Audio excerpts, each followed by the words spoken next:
You are listening to the Foreign Policy Focus podcast. We cannot wait for the final proof. The smoking gun could come in the form of a mushroom cloud. Haven't you driven enough people from their homes already? Bulldoze their villages, seize their property under laws they had no part in making. Now working in Libya with friends and allies, we've demonstrated what collective action can achieve in the 21st century. Now the host of the show, Kyle Inslee. This is episode 516 of the Foreign Policy Focus podcast. On today's show, talking about how Russiagate works, and proof of that is this Bountygate narrative, as new polling shows the majority of Americans believe it. So really important story to cover today. All right, everybody, so I need you to share the show. You find it online at the Libertarian Institute, where I'm the news editor. I also write the daily news roundup. Both the show and the roundup are found on the homepage. The other thing I'll ask you to do is donate to the show, and you can do that at patreon.com/foreignpolicyfocus. All right, so the first thing I have today is some announcements from this Bernie Biden Unity Task Force. And I guess, this is Democrat politics that I don't understand that well. But essentially, this was Biden has to make an overture to the Bernie supporters, and how many concessions is he willing to make in his campaign platform to, this left-wing part of the Democratic Party. Now, most of the stuff that this part of the party is going to push, I'm not a big fan of, the increase in welfare spending and everything like that. But there are some issues that, I think the Libertarians could work with. This part, again, the Democratic Party, the Bernie supporters, and not all of them. Some of them are pretty mainstream Democrats that just want free college and healthcare. But there are people who really do care about meaningful reform to things like qualified immunity or legalizing marijuana, which would really cut down on the just amount of police interactions with Americans. So many people, I think of like the 2 million or so people in American jails are there because of drug-related reasons, and ending the war on drugs would really cut down on police interactions with people. And ultimately, it's been proven to be a massive failure, and you can police morality, and you can police addiction and drug. Of course, there's also the war issue, but so what we got out of the task force so far that I want to point to, there seems to be some concessions more on the green regulations and stuff like that. Not a big fan of that kind of stuff anyways, but when it came to qualified immunity and legalizing marijuana, Joe Biden says no way. So this is, pretty disappointing, and I think it just is further proof, and we'll talk about this throughout the show, that Joe Biden is almost trying to make himself worse than Donald Trump. I mean, he's running, I guess Trump isn't saying that he's going to legalize marijuana, and, he is being the law and order president, but Joe Biden is really cozying up to all the right-wing room that Trump is making there by standing with police on qualified immunity and not being willing to legalize marijuana. I mean, these two things should be really big issues for criminal justice reform. And unfortunately, Biden, says that Americans are going to now, no matter what of the two main parties we elect, we're going to have to suffer for at least another 4 years under this absolutely worthless drug war. And the police will continue to have qualified immunity to abuse people essentially at will and not face repercussions for it unless there's a major protest that blows up the story. So I think this is going to be reflective of where the Biden campaign goes. I saw again recently he's tweeting on Venezuela saying that the U.S. needs to be more hawkish. There's some pretty good articles out recently, one in the Prospect and then another one at the American Conservative by Kelly Vlahos, going over some of the people, the foreign policy analyst types that are around Joe Biden. And it looks like this guy is going to be at least as much of a hawk as Trump has been, and potentially more, because he's trying to out-hawk Trump on some places like China, Russia, and Venezuela. So, looking at the war on drugs, another consequence here, the California prison system, is more full than it should be.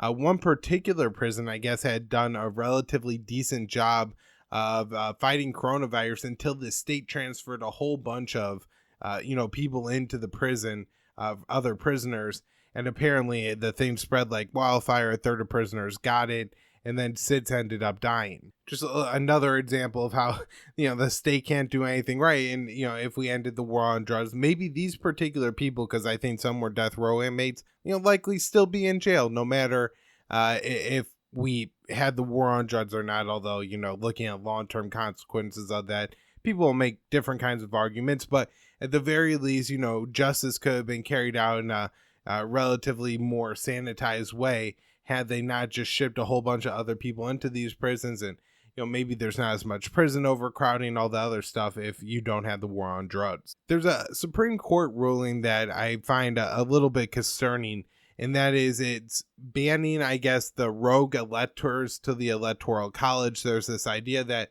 once you have the Electoral College, that's what people actually vote for in the November elections. But then they, depending on who wins the state with the majority of vote, then you have electors from that state. They go out, and then eventually there's Electoral College and they vote. So I think last time around 2016, somebody ended up actually voting for Ron Paul. So now the Supreme Court says you can't do that anymore. I think it's part of the U.S. constitutional system. And I'm not a huge fan of anything like direct democracy, so you got a little bit more barrier to there. It doesn't seem like a bad idea. Also, this seems to be the easiest way to get somebody to vote for Ron Paul at the Electoral College. Some very disturbing news this week. U.S. weapons makers are now trying to stick their hands into the pockets of the taxpayers and get some bailout money for themselves. For some people who, like me, procrastinate on taxes, those things actually aren't due until next week. And so maybe some people writing tax checks this week as their businesses have been forced to be shut down by the government. I think it would be a good thing to promote this story out there and say, look at these, money grubbing pigs who already have these huge margins, are unable, they're selling these weapons that don't benefit us. The only reason that so many are being bought is because they're paying off the members of Congress to do it. They employ former generals for all the connections, make sure that their weapons are going to get bought in higher and higher numbers. I mean, I'll get to it next. Congress wants to spend billions more on weapons. And so, now that the government's got to reach into my pocket, take a significant amount of money to me, and how much of it is going to go to subsidize these people who are already beyond wealthy and don't need the money. And even when they produce actual products, it doesn't go to really benefit mankind. It just goes to destroy and kill people, often senselessly, like the war in Yemen. So several members of Congress, Tom Cotton being one, the bipartisan leadership of the House Armed Services Committee, they're all looking at putting billions of additional dollars either in its own bill or within the, I guess, NDAA coming up here to have weapons programs to combat China specifically. I think Tom Cotton's plan calls for like $46 billion in additional spending. This alone would be, a massive bailout to the weapons makers, although I'm sure they'll look for this and then another bailout to come. And that's really what the Pentagon budget is for these companies every year, a massive bailout. And again, they're coming to try to take more of our money. So a little bit of good news for Congress. I could break it up a little bit here. Congressman Briggs, who I guess is the head of the House Freedom Caucus, and then Congressman Tom Massie, who is the most freedom-oriented member of Congress, have sent a letter to Donald Trump calling for the immediate withdrawal of U.S. troops from both Iraq and Afghanistan. I think this would, probably get ignored by the Trump administration. And obviously, if it happens, there's going to be layer of hysteria coming from the left, including about Russia, which is, what I'll be talking about next. But so, say this does get in motion and it builds, some kind of urging from Trump to get U.S. troops out of those countries, realizing that, hey, I got an election up. It's been a long time since America ended a war. I'm going to be the president, that runs on ending wars. Could happen, but likely what the scenario we just saw play out in Afghanistan will play out again in any of those countries should Trump listen to this letter. So there's been some great reporting on this in the past week or 2 weeks as the stories unfolded. I feel like we've done a pretty good job, especially when Will Porter's been on and John D'Angelo as well, to kind of track what's happening here and explain like, hey, this is where the evidence is lacking. And now we find out where it's missing and where the intelligence actually didn't draw the conclusions that the New York Times suggested. The evidence just wasn't that strong. So Gareth Porter, I think, has maybe the ultimate debunking out there. Now, there's been a few, but Gareth is the most recent. It'll be linked in the show notes page. And it points out a lot of the things that we've been going over in the show, but really just how thin the sourcing was, and that it seems like the only real evidence came from the Afghan government, and then the Pentagon tried to sell it to the U.S. intelligence agencies, but they didn't think it was the case, and all the intelligence agencies rated the alleged evidence of Bountygate to be, moderately or just low confidence, so suggesting that it's untrue. The NSA even, in fact, seemed upset that their evidence was being used in this allegation plot, when it wasn't the case, that their evidence said what they alleged it said. And so it didn't take very long for this all to fall apart, but it now seems it has. However, even though it's fallen apart, and I should mention too, I just saw today right before I hopped on, Secretary of Defense Mark Esper going out there and saying that none of the Pentagon's intelligence agencies has corroborated the allegations or the evidence, the assessment put forward by the Afghanistan intelligence. So, it's falling apart at the seams. However, the American people believe it. This story in Reuters, absolutely unbelievable. Even though all the evidence has now come up short, they're talking about in the piece how they're reporting added to, this consensus that 60% of Americans believe the Bountygate story. And a total of 81% of Americans now see Putin as an enemy to the United States. I think about 20% of Americans see Russia as an imminent threat. A majority of Americans want to sanction Russia over the Bountygate allegations. And I think 9% wanted direct strikes on some kind of Russian military targets in response. So obviously, I guess 10% of people who respond in any polls seem to be quite crazy, and to recommend military usage on the regular every time. So I'm not necessarily surprised by that, but that so many Americans jump so quickly to believing these stories when we've seen time and time again with the Russiagate saga. That they actually, upon any kind of real digging dirt, speculation, looking in there, trying to figure out what's going on, they completely fall apart. But kind of like with Russiagate, same thing happening here, is that the headlines written in the beginning about, the allegations are always the strongest, even though they have the most little evidence. That's the narrative that most people think, because they say, hey, the New York Times in their headline said, Russia is doing this. They believe Russia is doing this, and nobody ever takes the time to read the detailed articles by Scott Horton, by Scott Ritter, and by Gareth Porter.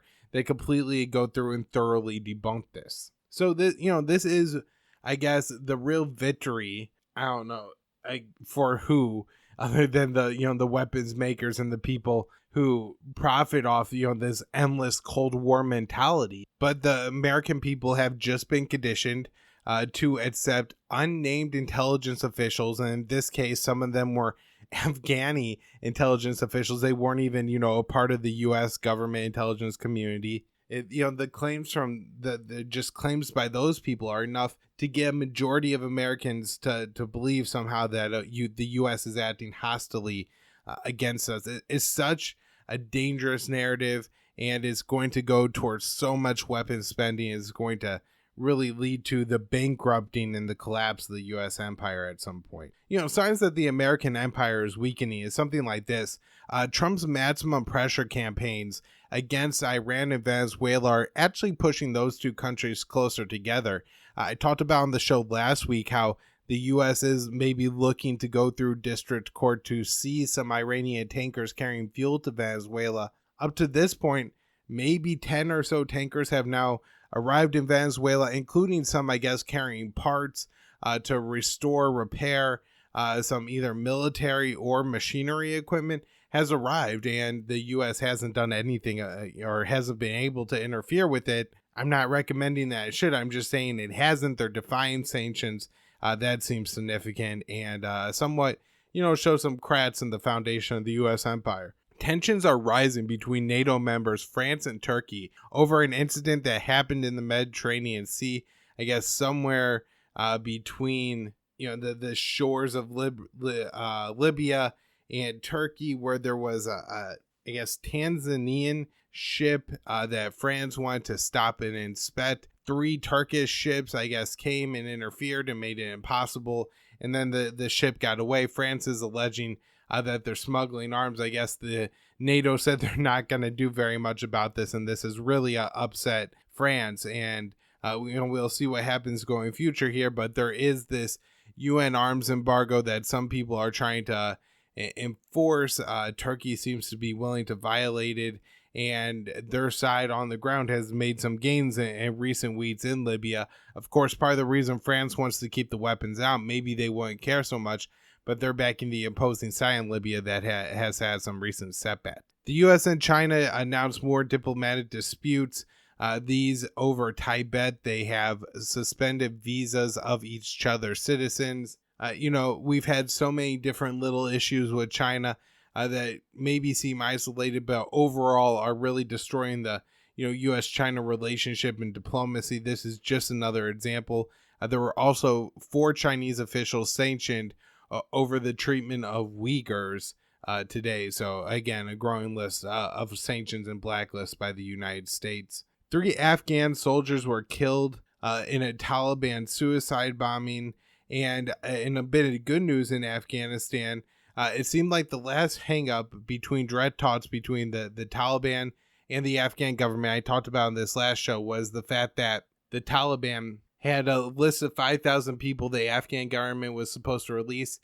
They've released, I guess, about 4,400, but now they're down to the final set time. The Afghan government saying we're not going to release them. The Taliban have now offered an alternative list, and the Afghan government seems to be going through and is willing to start to release people from this list. Hopefully we see talks in the weeks and months to come. Who knows how coronavirus could interfere, or if we could get this diplomacy done via video chat somehow. The UK resumes weapons sales to Saudi Arabia. Interesting timing, because as I talked about in the last show, they sanctioned 20 or 25 Saudis in connection with the murder of Jamal Khashoggi. The U.S. CENTCOM commander, this is General Kenneth McKenzie, says that he believes Iraq will allow the U.S. to stay. There's upcoming talks that are supposed to happen this summer between the U.S. and Iraq on if U.S. troops, the deployment would be extended. Earlier in the year, after the U.S. assassinated Jamal Khashoggi with a drone on Iraqi soil, as he was there, at least in part on a diplomatic mission, the Iraqi parliament voted that the U.S. troops are supposed to leave Iraq at some point, and we'll see if the Iraqis are going to push the issue, or if this is a signal by McKenzie that something's been worked out behind the scenes and the U.S. is going to be allowed to stay in Iraq. Again, hopefully Trump reads that letter by Massey and Bids, I guess, these 2 very in a way pro-Trump, the real America first message, in that we want to bring our troops home. We want to stop killing people overseas. It's a waste of money. It makes people hate us more. It's a bad deal. And so we should bring troops home. That's the best of it. And maybe Trump will listen. And, McKenzie's wrong here and we won't stay forever. We've seen in the past that, the U.S. hasn't always been on the same page structurally. Trump disagrees with different generals or different members of his cabinet. 2 stories out of Africa I want to touch on. 2 police were killed by a roadside bomb in Mogadishu. It looks like Al-Shabaab carried out this attack. The U.S. continues to interfere in bomb in Sudan, or no, Somalia, not Sudan, and yet there's very little attention paid to it, and this is an example of the blowback with continuing violence in that country. Over 239 people now have died in protests in Ethiopia. These protests were sparked, I believe it's a southwestern region that wants autonomy. A very popular singer, was killed in a targeted attack. People are now saying the government, I guess, was somehow involved, and there's been massive protests. There has been some security members of security forces killed. That number is at least a dozen. if not more. And so that, their violence on both sides, and who knows how far this could spiral out of control. But again, once the death toll in protests is over a couple hundred in a week, I think it's worth it to take notice and keep an eye on the evolving situation again in Ethiopia. All right, everybody. Hope you're enjoying the show. I'll be back again next week. Share it. You find it online at the Libertarian Institute, social media at KYAAALE on Twitter, patreon.com/foreignpolicyfocus if you want to donate.